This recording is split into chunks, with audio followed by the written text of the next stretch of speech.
अस्सलामुअलैकुम एवरीवन। आज मैं आपको एक ऐसी कहानी सुनाऊंगी जिसे आप सोचने पर मजबूर हो जाएंगे और आपकी जिंदगी बदल जाएगी। ये कहानी है एक रमीन नाम की लड़की की। एज 18 साल थी। वो पढ़ाई करती थी, मोबाइल बहुत इस्तेमाल करती थी, सोशल मीडिया पे हमेशा एक्टिव रहती थी, इंस्टा फेसबुक पे फोटो वीडियो पोस्ट करती थी, दोस्तों के साथ मस्ती करती थी। हाँ, पर कभी कभी नमाज भी पढ़ती थी, पर सिर्फ दिखाने के लिए, कभी दिल से नहीं पढ़ती थी। उसे लगता था कि ये सब बाद में भी किया जा सकता है, अभी तो जिंदगी एंजॉय करने के लिए है। लेकिन एक दिन उसने एक इस्लामिक लेक्चर सुना जिसमें कहा गया, अगर तुम्हारा दिन अल्लाह के नाम से शुरू नहीं होता तो वो दिन तुम्हारा नहीं, शैतान का है।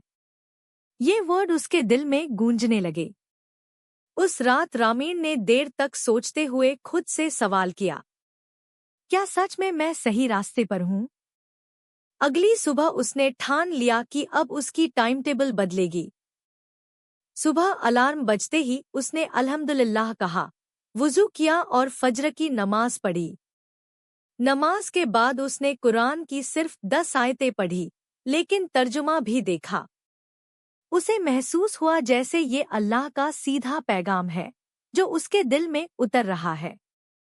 दिन भर उसने कोशिश की कि हर काम बिस्मिल्लाह कहकर शुरू करे, घर के कामों में मदद करे और मोबाइल का इस्तेमाल सिर्फ जरूरी कामों के लिए करे। बेकार की बातें, गपशप और फिजूल वीडियो से दूरी बनाई। शाम को उसने अपने लिए 15 मिनट निकाले, जिसमें उसने एक इस्लामिक किताब से 2 पन्ने पढ़े। सोने से पहले तस्बीह फातिमा पढ़ी, सुभान अल्लाह 33 बार, अल्हम्दुलिल्लाह 33 बार, अल्लाहु अकबर 34 बार। ये सब करके उसका दिल एक अलग ही सुकून महसूस कर रहा था। मेरी प्यारी बहनों और भाइयों, अगर आपको रामीन की ये कहानी सुनकर अच्छा लग रहा है और आप भी अपनी टाइम टेबल बदलना चाहते हैं, तो इस वीडियो को लाइक करें, चैनल को सब्सक्राइब करें और बेल आइकन जरूर दबाएं, ताकि ऐसे और भी दिल को छू लेने वाले इस्लामिक पैगाम आप तक सबसे पहले पहुंचे। एक हफ्ते तक ये रूटीन अपनाने के बाद रामीन ने महसूस किया कि उसके चेहरे पर एक अलग नूर है और दिल में अजीब सा सुकून। वो कहती थी, पहले मैं लोगों को दिखाने के लिए जी रही थी, अब मैं अपने रब के लिए जी रही हूँ। उसने सीखा कि सिर्फ नमाज ही नहीं, बल्कि अच्छे अखलाक, सच्चाई और दूसरों की मदद करना भी रोजाना की आदत होनी चाहिए। रामीन ने अपने दोस्तों को भी ये रूटीन अपनाने के लिए कहा। कुछ ने मजाक उड़ाया, लेकिन कुछ ने सच में शुरुआत कर दी। धीरे धीरे उसके घर और दोस्तों में दीन की बातें बढ़ने लगी। कुछ महीने बीत गए। अब रामीन सिर्फ नमाज पढ़ने वाली लड़की नहीं रही, बल्कि उसके दिल में दीन को फैलाने का जज्बा भी पैदा हो चुका था। वो सोचती थी, अगर मैंने बदलने के बाद इतना सुकून पाया है, तो मेरे आसपास के लोग भी क्यों न बदलें। उसने छोटे छोटे कदम उठाने शुरू किए। हर जुम्मे को वो अपनी सहेलियों को व्हाट्सएप पर एक छोटी सी हदीस भेजती। स्कूल में ब्रेक टाइम में वो गपशप करने की बजाय एक इस्लामिक किताब साथ लाती और चाहने वालों को पढ़कर सुनाती।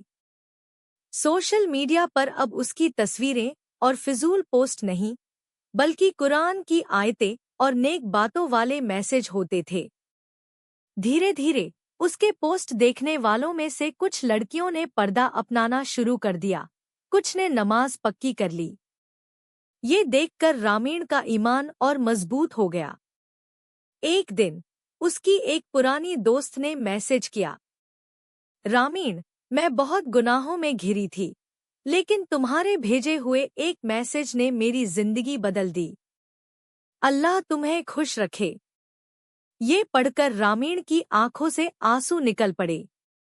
उसने सजदे में गिरकर कहा, या अल्लाह, ये तेरी तौफीक है, मैंने तो बस कोशिश की है। रामीन ने एक बात समझ ली, हिदायत सिर्फ अपने लिए नहीं, बल्कि दूसरों तक पहुंचाना भी फर्ज है।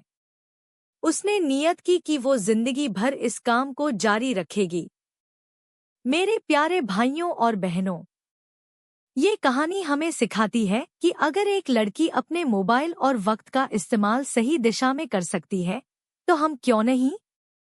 अल्लाह के करीब जाने के लिए बड़े बड़े कदम की जरूरत नहीं होती, बस एक छोटा सा इरादा और फिर उस पर लगातार अमल। आज ही इरादा करें कि हम अपने दिन की शुरुआत अल्लाह के नाम से करेंगे, नमाज और कुरान को अपनी आदत बनाएंगे और जो सीखा है उसे दूसरों तक भी पहुंचाएंगे। क्योंकि कल कब्र में सवाल सिर्फ हमारे बारे में होगा, न कि लोगों के लाइक्स और फॉलोअर्स के बारे में। अल्लाह ताला हम सबको अमल की तौफीक दे और हमारी आखिरत को